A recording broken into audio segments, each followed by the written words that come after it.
You ever wonder what it's like being a veteran and trying to be a home buyer? Well, today I'm going to go into an epic rant, and it's going to go well beyond home buying, and it's going to go into a personal experience I've felt or had with the VA today and this week. And I'm going to go a little bit off script. So if you're not a veteran, you can hang around for a bit, and if you are, stand by for the screwing of a lifetime. So go ahead and buckle up for my biggest rant ever. Hey, y'all. And this one really goes out to my veteran brothers and sisters. I've seen epic screw jobs throughout my career. I've seen epic screw jobs as a real estate agent and talking to veterans and active duty military personnel. So I'm going to go through a few today, and I'm going to talk about my big epic screw job when dealing with the VA this week. So I just really, man, this is just so hard to talk about today because when you see an epic screw job, you feel bad. You feel bad for the person. You just feel bad for every veteran. And then when it happens to you and you see something, it's like, just, So I'm going to start with my little tale. And it starts actually almost 30 years ago. So the way I put myself through school is I did it with the GI Bill, the Selective Reserve GI Bill. So I joined the reserves to help pay my way through college because my parents made just that little bit enough over where I could get financial aid, but didn't have enough money to give me money to go to college. So I needed to find a way to do it and keep my costs down. So I joined the reserves as a way to help me, put myself through college. Well, you had that Select Reserve GI Bill. So all they gave me back then was $140 a month. Now back then, that seemed like a decent amount of money, and it helped a lot. College didn't cost much back then. I mean, compared to what it is now, college is like, even at a cheap schools, like 250, 300 bucks an hour. It was like 50 bucks an hour back then for college credits. Not, let alone some community college. I mean, community colleges are what, like 170 bucks an hour now? I mean, regular everyday college just about anywhere in the country was maybe 50 bucks an hour. So hey, 140 bucks, that helped out a lot. That actually paid for most of my schooling. It really did help. Plus my reserve salary or my reserve pay or whatever. Between the two of those and my annual trainings, that really covered a lot of my college stuff, plus whatever part-time jobs I had. It helped me. I think I finished school. I may have had like $10,000 in college debt. Not bad, not bad. Fast forward, I get a commission. Of course, hey, they put the GI Bill paperwork in front of you. You have to pay $100 a month for a year. Wow, why don't you do that? I think I even did the top up. I'm not sure because they had this top up program or something. I think I even did that. I'm not going to swear to it. I sign up for it. They don't say anything. Remember, nothing's happening. Then they come up with the post 9/11 GI Bill where you can transfer it to your family. So I transfer my post 9/11 GI Bill to my family. No big deal. So I stopped saving for college because government's got my back. Then it continues. Now it's time for my son to go to college. Apply for my benefits. I get this letter saying that he has 8 whole months and 13 days of GI Bill benefits. What? Huh? That don't make any sense. Call up Veterans Administration today. How does this make sense? Said, oh, you used them up. I ain't used my GI Bill benefits. Huh? Remember that part where I talked about I went to college, reserve GI Bill? The one that paid $140 a month? There's this thing called the 48-month rule for VA education benefits. Since I transferred these benefits, it applies to the these 48 months applies to that. They count the 36 months I used in college towards that. $140 a month. I calculated it out. Came to $5,040. The difference between what my son would receive and this is over $70,000. I'll gladly give him back $5,000 in a heartbeat. But you know what? I doubt they'll take it. I sincerely doubt it. No one ever said anything about 48 months when I signed on the dotted line and gave them $100 a month. Oh, which by the way, the following year they changed and they no longer took the $100 a month from you. And I could have actually gotten my $100 a month back, but I was like, you know what? They're going to give me so much money in the future, I didn't even care. And then with the post 9/11 GI Bill, they're giving it to my family. I don't even care. Now look at them, what they're doing. But they do this stuff to us all the time. It's like a massive screw job. People have mental issues from what they've done downrange and what they've seen. Then you come back and you have issues trying to get your GI Bill for your house and everything else. You're screwed over every which way, 7 ways to Sunday. And I keep running across people who are screwed over by the VA and everybody else who just don't care. People who are working to help people who have sacrificed for this country, supposedly, allegedly. You know, I was talking to somebody this weekend and I was out showing them houses and they were a veteran. And it was really funny. I was talking about other veterans. I went on kind of like a rant video. I was actually waiting for some barbecue. I was in my car because it was COVID time. I had to wait in my car from bringing the stuff to me. You'll be able to find. I was just sitting there. And I was talking about how I was talking to a veteran. He had never known that he actually was eligible to receive unemployment benefits when he left the Marine Corps, and how the Corps kind of screws people over. And this guy was in the Corps. And I was talking about this other individual, and I was saying like how in TAP, you know, they're supposed to cover these things. And the guy goes, I don't want to sound embarrassed or anything, but what's TAP?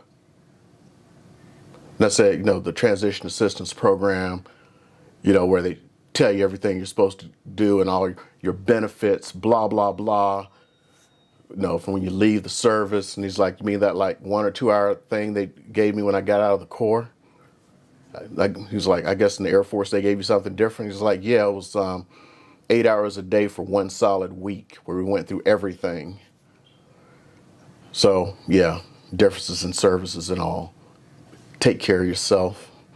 Actually texting right now with the guy. I'm not going to say where he's at. He's PCSing in from another location. I just so desperately want to text this guy and go like, watch your back, because nobody else is. And this is what I'm saying. Yeah, this is kind of a rant video to watch your back. And it has to do with housing. It has to do with everything else, especially as a veteran. You think we're supposed to be watching out for each other, and you think the Air Force, the Army, the Navy, the Marine Corps is watching out for you? Yeah, they're not. VA is watching out for you? No. Remember, the Army used to try to get people kicked out when they came back from combat with mental issues, just so they wouldn't have to pay benefits. Because remember, if you get a bad paper discharge, you get 0 benefits. So you can come back loony as a bird, you don't get jack. Oh no! They would intentionally try to give bad paper discharges to people. Unbelievable. Unbelievable. And you know what's so unbelievable? I did a week of TAP. We talked about GI Bill benefits. And I'm going to have to go back. I still have all my books. Maybe it's in there, but I don't remember in that week of the instructor going through and talking about the 48-hour rule. That's something that would have picked up in my ears. If somebody went, by the way, we have a 48-hour rule, and if you had used this, even if you were a reservist or something, if you were enlisted and went to officer, and you had used this, and you'd gone to officer, and you'd paid for it again, and you would, no, they didn't cover any of that. Maybe they don't even know. Because remember, military is not the VA. The VA is a different organization. Maybe one hand doesn't know what the other's doing. But y'all need to know because somebody needs to put this together. People are being screwed left and right. Now, this is the biggest screw over I've had. Fortunately for me, and I do mean fortunately, I still have some college savings for my son. What if I didn't have anything? This is enough maybe to cover 1 year of his school. Now, for most people, they don't even have that. We didn't even apply for financial aid because why? Why would we apply for financial aid? We had his back. I transferred my GI Bill benefits to him. I may as well wipe my butt with this piece of paper, wipe my butt with my benefits because he has nothing now. Absolutely nothing. Waste of time, waste of effort. A lot of your other benefits are waste of time and waste of effort. Don't let your benefits go to waste. Some of you are letting your benefits go to waste because you're working with a lender who doesn't know how to work with GI Bill benefits because they think it's hard. Or you're working with a realtor because they're going like, oh, no one's going to take your GI Bill because of, or your VA because of X and Y. And so we should go to a conventional loan. Every once in a while, a conventional loan is better for you. Every once in a while, you know that 5 times out of 100. But what about those 95 out of 100? You know, a lot of veterans don't even use their VA loan. A lot of times because they don't know. Or like I've said before, they've got this bad scuttlebutt and it destroys them because they're told that it's a no program, no down payment, no closing costs. Yes, it's no down payment. There are closing costs. And I'm probably going to have to get into a nice little series to help educate folks. I'm sorry, I'm sounding a little bit mad right now because I am. If I didn't already have a little bit of resources to pay for this, I'd be angry. I'd be slamming stuff around. And it should be. Because when people just put paper, when I signed up for the transfer, nothing came back. It says everything transferred. When I put this money away to transfer, I expected that money to be there. Nothing came back that said, oh, by the way, there's a 48-month limit. 48-month limit. Nothing came back with that. It said, your transfer's been approved. I said I was transferring this amount. It came back approved. At no point did it say, oh, but there's a 48-month limit. Only after I apply for the actual benefits do they mention this stuff.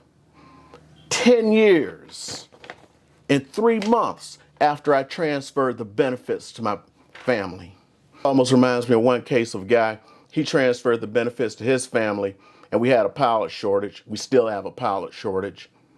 And he was getting ready to retire, and they were like, oh, we're not going to let you retire. He's like, what do you mean you're not going to let me retire? Oh, you have to serve 4 years because you transferred your GI Bill benefits. He's like, no, there's a exception for those who are retiring. If you do it by this time, you're exempt from that 4-year rule. It's like, no, you're not exempt. We need you to stay. Just screwing folks over like they tried to screw folks over who went from the B1 over to the B2 bomber. They were only supposed to be there a certain amount of time. Then they went in and, they were so stupid. They just like scratched it out and wrote it in that they were supposed to be there on 5-year controlled tours when they were there for 36 months. They didn't train enough people up. So, oh my goodness, all these people are getting out of the B2 community and we need them back. They're going to their staff, going back to the B1. Oh my God, we're going to sit there and try to gaslight them. This almost reminds me of Feet on the Ramp back when I was a lieutenant. Y'all don't even remember that one. Happened back in the late 90s. People were leaving the Air Force in droves. They're going to the airlines. So the Air Force came up with a great little program. Anyone who didn't sign the bonus, they created a program called Feet on the Ramp. They took you out of the cockpit and wouldn't let you fly so you wouldn't be competitive for the airlines. Then that didn't work. After 6 months, they realized nobody was flying because nobody signed the bonus, and the Air Force mission was in trouble, so they got rid of the program when they realized it. Then the Air Force went to an even stupider program. They went to the FAA and said, well, military flying shouldn't count for FAA time, so that way they could get people to not be able to apply to the airlines because their time wouldn't count. FAA went like, mm-mm. Airlines went like, mm-mm. Just stupid stuff. Anyway, you know what? I'm sick and tired of ranting. I'm done with my ranting for the week. Next week, we'll get back to pure housing and stuff like that. This was really out to my veterans about watch your butt in everything you do. If you're on active duty, take care of your medical records because they will sit there and convince you not to go to medical for something. And then as soon as you're done, it's like, oh, bye, bye. What about my VA benefits? Bye. But I need, bye. Okay? So if you kind of like the information I'm putting out there, especially veterans, I'm going to keep watching your back about this and about housing. Click that subscribe button. And I got some more videos. They're going to be up in here in a minute. I'm sorry. I'm ratting and I'm out.